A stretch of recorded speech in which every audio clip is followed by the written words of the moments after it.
Istanatan sa Phase C, update near ito sa National Road, National Highway, SM City ng Tansa malapit na mag-open by October. By the way, mag-open na. As of September 9, 2022, ito po, itong 4, ito siya. 5. Open na ang 6 and 7. Wala lang akong updated map kasi wala pang ini-email sa amin. Lahat kami available is ganito pa din. Pero ang good news kasi is may 6 and 7 na. Ayan o, Black 6 and Black 7. Sobrang daming inventory. Ayan o, Black 7 yan. May 8 limited na lang yung mga dulo. Eto na, ulit-ulitin ko po para makita nyo kung gaano kalapit si 6 and 7 na bagong open. Actually, wala po yung price increase. Again, ang ating required salary is 28,600. Pwedeng combine kahit hindi magkarelasyon or magkapamilya. Ito na po, papakita ko sa inyo. Ano po, itong highlighted 1, 2, 3. Soon to open pa yan. Possible yan po ay lot area 58. Floor area 58. Kasi ito po yung 4. Ito yung 5. Again, ang open na is 6 and 7. Kasi ito 8, 9, 10, 11, 12. Okay po. So, kung mapapansin mo, 1, 2, 3, 4, 5. Yung 6 at 7, open na yan. Ito. Makikita nyo naman, sa aming inventory, makikita talaga yan. 6, black, ayan o. Black 6, black 7. Sobrang dami. Kasi naubos na namin ito yung mga 58, 58. Ito 49, 49. Ubos na, ubos na, ubos na. Ubos na halos. Corner na lang ang mga available dyan. Bear with me kasi medyo mahaba-haba itong ating magiging update. Okay po. So, na-overview nyo na kung nasa ang location ni 6 and 7. Again, para naman sa mapa, ang sunrise is ito ang east.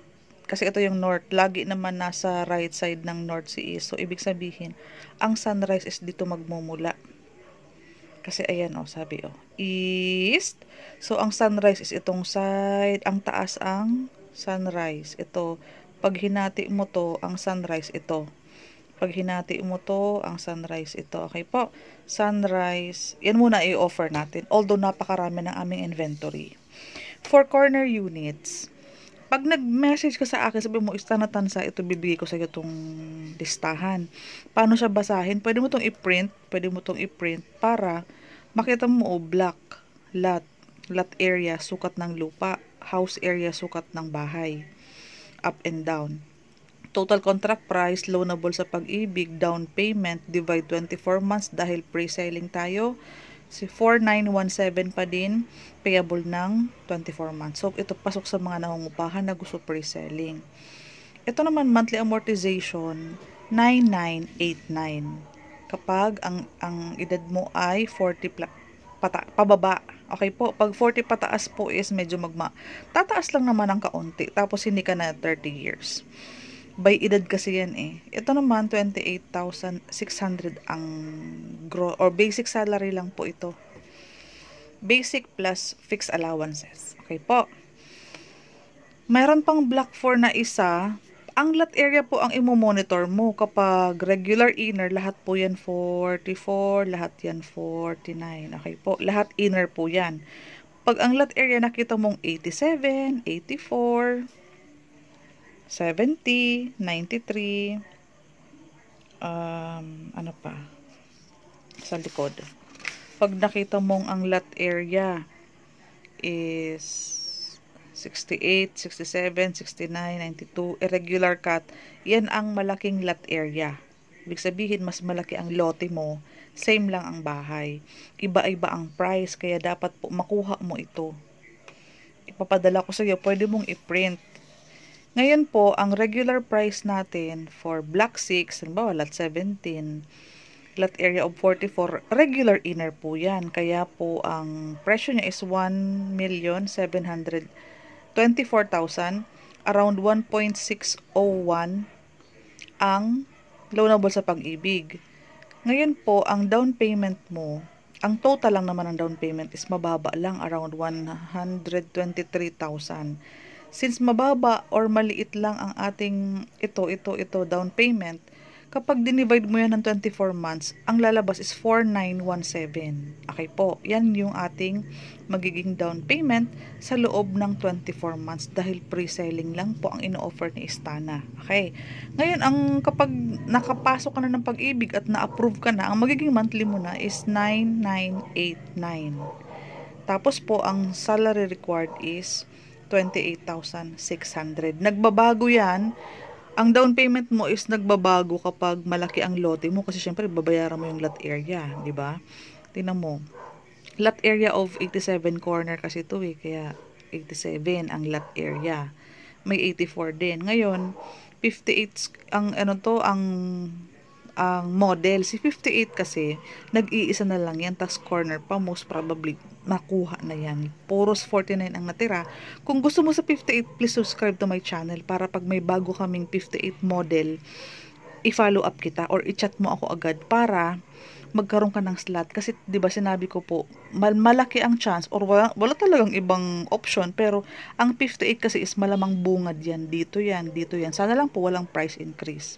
Sana ang ilabas sa developer is yung old price niya. Para bonggang-bongga kayo. Nasa first, second, third lang kayo. Diyan ako mag-focus pag nag-open na yan. As in dyan. Kasi ito, main entrance. Sobrang lapit na yan. Okay po. Tingnan mo ang lot area na 84. Paano mo makikita ang laki ng lot area? Ang regular namin na may 1 carport is 44 square meters lang ang lote. Ibig sabihin 1 carport sa harapan. Inner yan, may neighbor sa kabila, sa left, may neighbor sa right. Kaya siya 44. Lahat yan, regular inner. Ang regular inner is ito. Kabila kanan, kaliwa kanan, may neighbor ka. Kaya, fix ang sukat mo, walang sobra. Ang sumusobra lang naman natin is yung corner. Kapag kaya ng budget mo at merong affordable na corner, i-grab mo na kung kaya. Alam mo kung bakit? Ang intersection mo is dalawang road. Sa'yo, ito, kumbaga harap ito ng bahay mong minor road. Yung major road, covered pa yan ng bahay mo. Tapos, may excess lot ka. Kaya makikita mo, bakit Ma'am Cindy 87 square meters? Kasi yan yung excess lot ng corner. Ito 84. Irregular ka talaga pag corner. Ang price naman, makita mo naman ang difference. Kasi alam mo kung bakit. Nag-times 2 ka ng Nag-times 2 inner ka. Tingnan mo to, 44. Ito 84 na. Kaya ang presyo naman, makita mo naman ang difference. At magkano naman ang naging down payment. Sobra ang tinaas. Okay po? Kasi may excess lot ka. Tapos po, ang magiging monthly DP mo, malaki din talaga. Tapos 24 months pa. Magiging monthly ang amortization mo sa Pag-ibig, mataas din po. At ang required salary mo is, tumaas din po siya. Again, ang mga corner ay irregular cut. Wala siyang fixed computation. Kasi nagva-vary po yan sa sukat. Okay po, may 70. Magkano ang 70? 2.4. Ang 93, sobrang laki, di ba? 2.6. Makikita niyo po, kapag fixed na 44, para-pareho ang presyo. Kasi nga, para-pareho lang sila ng sukat. Ang pipiliin mo na lang dyan is yung pinakamagandang location. Don't worry, tutulungan kita maghanap ng pinakamagandang location. Basta i-message nyo po ako, mag-subscribe kayo para every time na may update ako is babalitaan ko kayo agad kasi nagno-notify yan kapag nag-a-upload ako. Ngayon, i-discuss mo kung okay sa'yo ang presyo, okay sa'yo ang monthly, okay sa'yo ang pasok ka sa required salary. Kasi pansinin mo, pag irregular ka, tumataas ang salary required. Tingnan mo to. Ito ang regular natin na 44, 28,600. Yung mga corner naging 37, 33. Pwede naman combined yan. Dalawang regular na empleyado. Basta pasok po na paro kayo regular employee, active Pag-ibig member, si employer ang naguhulog ng Pag-ibig contribution at monthly nagre-reflect yan sa payslip, pasok na pasok ka at dapat po wala ka pong old housing loan nung kabataan mo nung unang panahon. At binibigyan din natin ng emphasis, yung edad mo po ay dapat malaman ko agad-agad kasi alam mo kung bakit. Ang computation po nito kasi is plus 2 years kasi magbe-birthday ka pa ng 2 taon bago siya maipasok sa Pag-ibig. So, malaking factor po yun kasi magbabago ang monthly amortization sa Pag-ibig as well as your regular, itong salary. Hindi siya magiging regular 28,600. Kapag medyo 40 years pataas na kayo, tataas lang naman ng sobrang bahagya. Pero as early as now, gusto ko pong maunawaan nyo na hindi fix. Okay po, may mga bagay-bagay na dapat munang i-qualify kita bago tayo mag-tripping para smooth. Kasi mamaya po, gusto mo ng corner, akala mo pareho lang ang presyo. Iba po. Alam mo kung bakit? Dahil sobra po ang laki ng corner. Walang maliit na corner dito. Tingnan mo, from 44 naging 68. Tingnan mo ang price. From 1.7 naging 2.3. Sobrang laki ng increase in price. Ang binayaran mo dyan is yung excess lot. Ang binayaran mo dyan is 68 minus 44. Yung excess na lote, yun ang binayaran mo. Pero kailangan mo talaga siyang pag-aralan kasi tinan mo ang laki ng tinalon ng presyo. At kung magkano ang tinalon sa ating, ayan o, ito regular mo is 123K lang. Tapos divide 24 kaya 4917. Ngayon, kapag sobrang lumaki yung lote, tingnan mo naging 2.3, almost 2.4. Ang down payment mo sobrang lilaki nasa 526 from regular inner na 123. Kapag mga afford naman kasi ng mga buyer natin at gusto talaga nila ng corner at gusto nila si Istana, well, si Istana kasi is pinakamagandang location at the moment as we speak. Talagang ito lang po ang national road na malapit sa SM, malapit sa lahat, kaya po no doubt mabilis pong naubos. Dahil nga pre-selling siya, magaan siya. Pero kung mapapansin mo po ang mga regular inner, again, mababa. Tas ang laki ng tinatalon kapag may excess lot na. Meron din naman kami mga smaller cut. Ito from 44, naging 48 ka lang. 62, napakaliit ng 62. Actually, ito yung pinakamaliit namin. 2.335, 1.15, 21,000 ka naman monthly. Baka mabigat na kasi ang... At anyways, wala naman ako pong desisyon dyan. Kayo din po.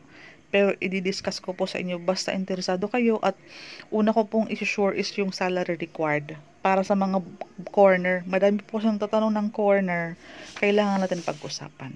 Sa mapa, I will keep you posted kasi hindi pa siya nakat. Ito blanco pa. Ito ang kailangan ko munang ma-check para maituro ko sa inyo kung nasaan si Block 625, Block 626. No worries. Alam mo, ang dami pa pong Block 6 at Block 7. Kaka-open lang po namin. So, sana i-grab nyo ang opportunity para ang pinaka-goal kasi natin, alam nyo kung bakit.